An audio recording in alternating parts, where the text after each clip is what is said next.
My name is Helena. I am 30 years old, and I grew up in a small village in Minas Gerais. Our house was old and made of wood. We had chickens walking around and cows in the corral. Life was simple and hard. Every day we worked before the rooster even sang. Since I was a girl, I had dreams of another life. I helped my mother in the kitchen, carried water from the well, and worked on the land. But every evening, when the sun went down behind the hills, I sat on the fence and looked at the train far away.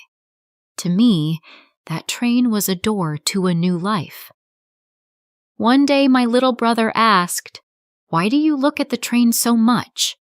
"Because it goes to places where people are not stuck," I said quietly. My parents were good, but strict. My father, with sunburned skin and a strong voice, believed the world outside was dangerous. My mother also worried, but even with fear in my heart, I felt I did not belong only to that small place. One night during dinner, my father said, "You have your head in the clouds." "I just look at the train, Father," I answered. "Trains are not for dreamers," he said. "A woman alone is not safe out there." "I don't need someone to protect me," I whispered. My father became angry. "You don't understand the city. Here you have your home." "And if my place is not here?" I asked. The kitchen fell silent. My mother looked down. My father clenched his fists. After that night, the house was full of arguments. My father wanted me to marry someone from the village. I didn't want that life. One late night, I told my mother, "I don't want to spend my life waiting for others to decide for me." My mother hugged me and said, "The world is not kind to a woman alone." "I know," I said, "but I want to fight for my own life." She gave me a small cloth bag with coins she had saved for years. "If one day you leave, take this." Weeks passed, and one morning before sunrise, I packed 2 dresses, a light blanket, and the small bag of money. I left a note. "Don't look for me. I am not lost. I am going to fight for my dream." When my father read the note, he became furious. He rode his horse to find me, but I was already far away. In the middle of the road, he stopped, cried with anger and pain, and returned home. I walked along the dusty path until I heard the train whistle. My heart beat fast, not from fear, but freedom.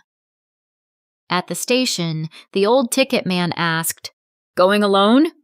"Yes," I said. "To wherever I can start again."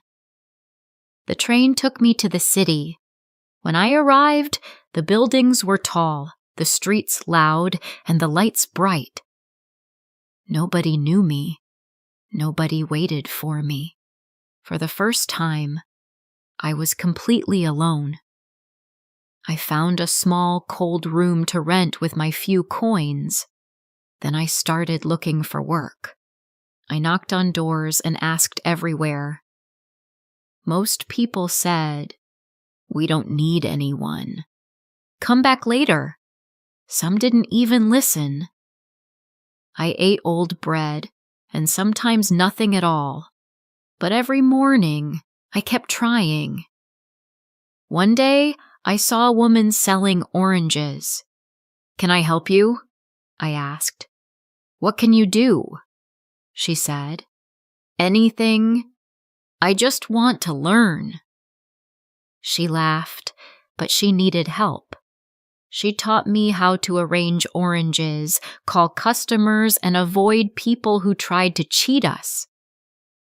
At first, nobody bought from me, but I kept smiling and calling out, "Sweet oranges, fresh, Very sweet.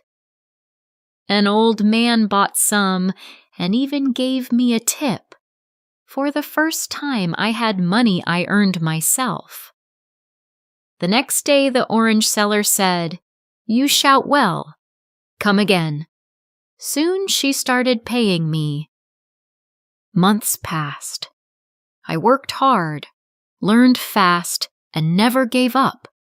After 1 year, I saved enough money to rent a small wooden stall. I painted it and added a red cloth. I sold fruits, small breads, and sweets I made at night. One afternoon, an old man named Mr. Federico came to me. "I watch you work," he said. "Did I do something wrong?" I asked. "No. People who work like you usually grow." He taught me about money, prices, and how to buy products cheaper. If you don't know how to count your money, you will always work for someone else, he said. With time, my stall grew. People called me the young woman from the corner. I hired a helper. I learned to be quick, honest, and kind with customers. After years of hard work, I rented a bigger place. It became a small shop, my shop. The shelves were filled, the counter was busy, and people trusted me. One day, a letter arrived from my brother. "Father is sick," he wrote. "Mother misses you every afternoon. Please come if you can." I closed my shop for a few days and took the train home. The path looked the same, but I was different now, strong, confident, and sure of my life. My mother ran to me first and hugged me tightly. "Is it really you?" she cried. "Yes, Mother. I'm home." My father came slowly.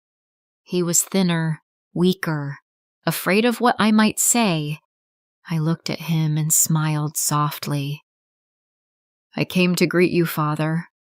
His voice shook. "Forgive me, daughter.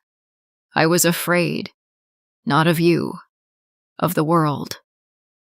"I am fine, Father," I said. "I learned to fight. I stayed honest. I stayed safe." He cried and hugged me. "I thought I lost you." "No," I whispered. "You only gave me to the world for a while." Before leaving, I filled their table with food and medicine. "Thank you for the hard work you taught me," I said. "Thank you for waiting." I returned to the city, opened my shop, counted my money, and gave orders. My life wasn't a miracle. It was work, honesty, and courage. If a dream calls you, go with respect. And when you return, come back with gratitude. What matters is not staying or leaving. What matters is walking with dignity and remembering where you came from.